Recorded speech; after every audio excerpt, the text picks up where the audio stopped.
इनको तो आप जानते ही होंगे,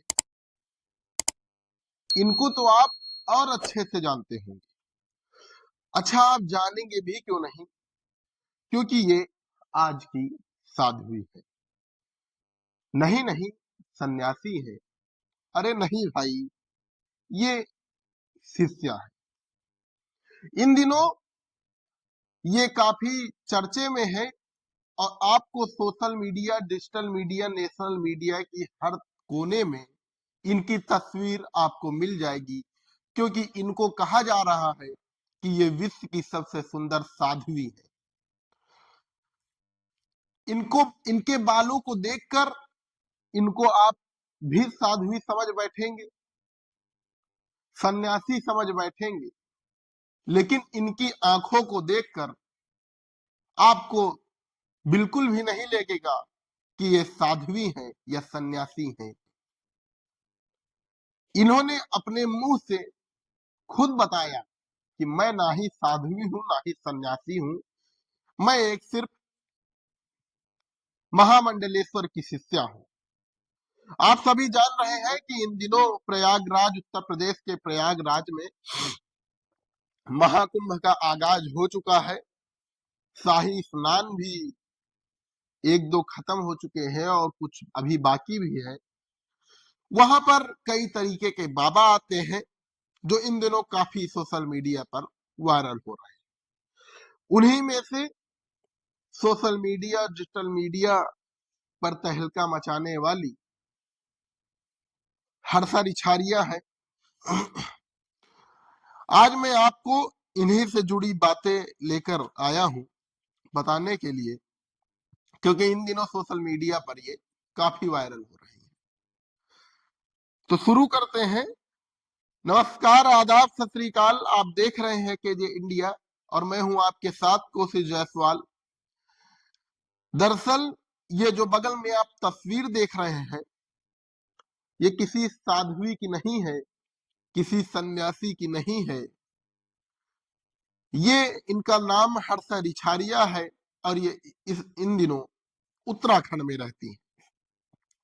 हालांकि ये मूल निवासी मध्य प्रदेश के भोपाल में रहती हैं। इन्होंने अपनी शिक्षा वहीं से पूरी की, भोपाल से इन्होंने बीबीए किया। उसके बाद ये 2019 से मॉडलिंग और एंकरिंग में इन्होंने कदम रखा। इनके पिता बस कंडक्टर थे, प्राइवेट बस कंडक्टर थे, जिसके बाद इन्होंने 2019 और 20 में एंकरिंग और मॉडलिंग में कदम रखा और अपने घर में हाथ बटाने लगी, अपने घर के खर्चों में ये भी हाथ बटाने लगी। 2019, 20, 21, 22,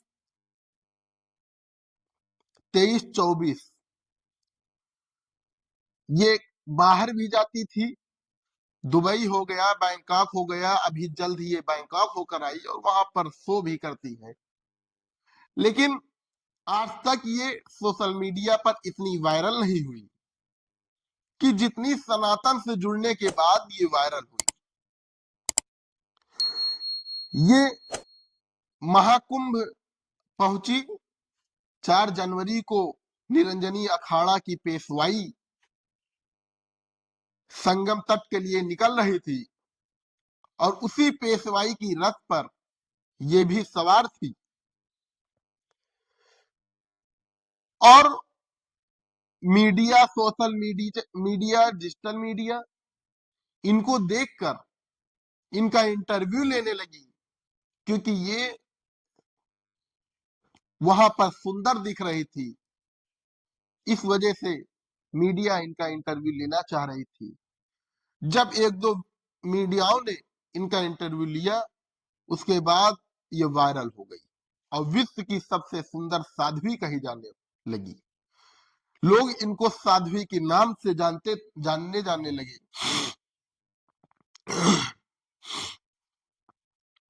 लोग इनको साध्वी के नाम से जाने जाने लगे।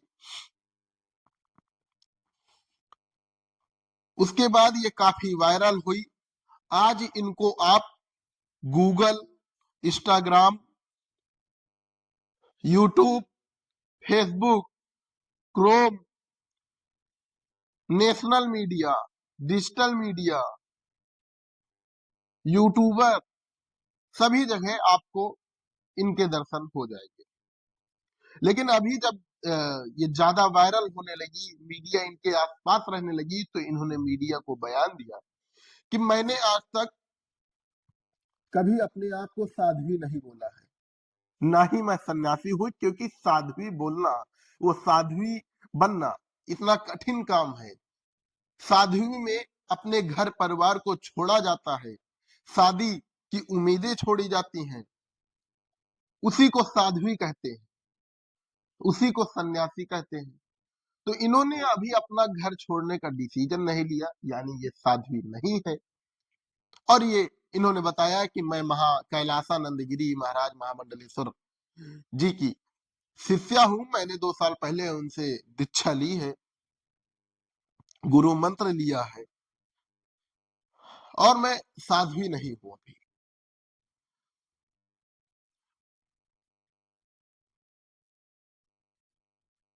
अभी कुछ दिन पहले एक मीडिया रिपोर्ट्स के मुताबिक आप जो इनके बाल देख रहे हैं, ये बाल असली नहीं है, ये बाल नकली है।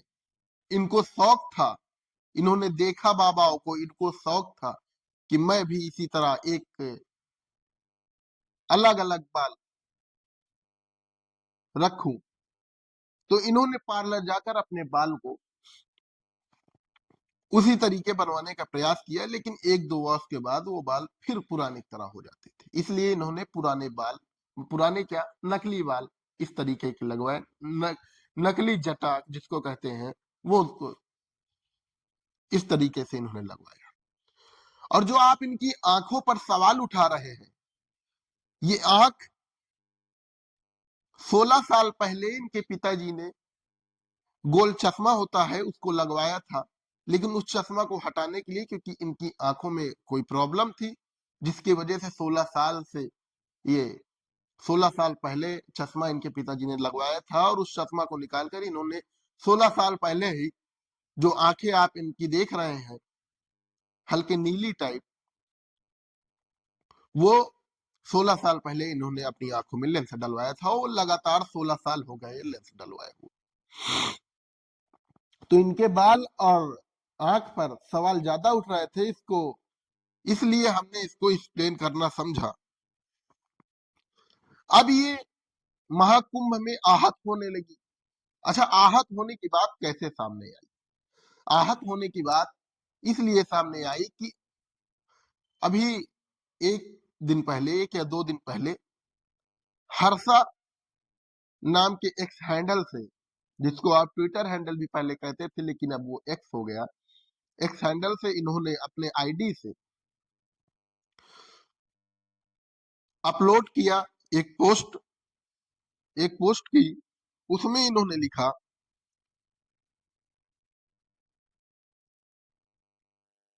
यही सत्य है, जब कोई लड़की अपने सनातन को लेकर आगे बढ़ना चाहती है तो उसको बढ़ने नहीं दिया जाता।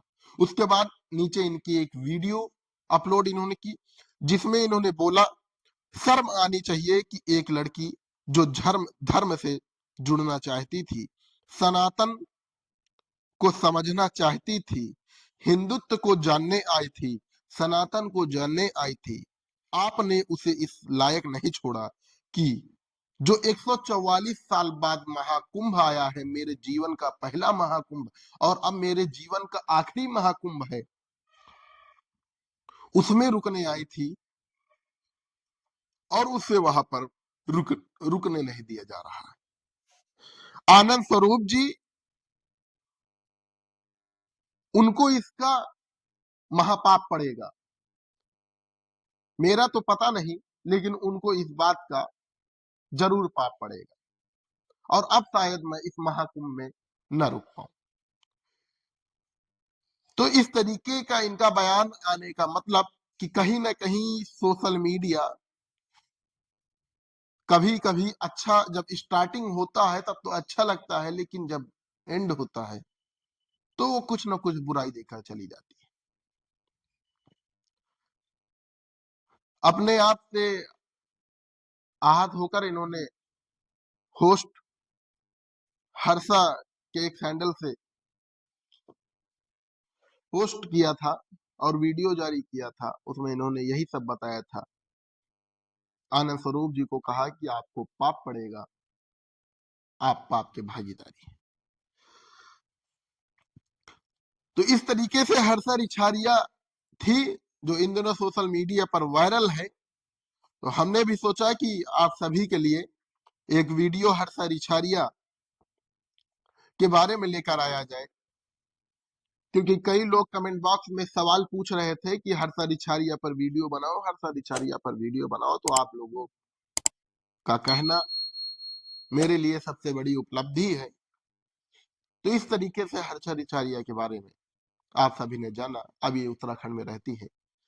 इन दिनों वीडियो नहीं आ पाई क्योंकि बुखार और जुकाम दोनों साथ में था, थोड़ा स्वास्थ्य गड़बड़ था, इसलिए वीडियो नहीं आ पाई। एक नेक्स्ट वीडियो में फिर मिलेंगे, तब तक के लिए नमस्कार।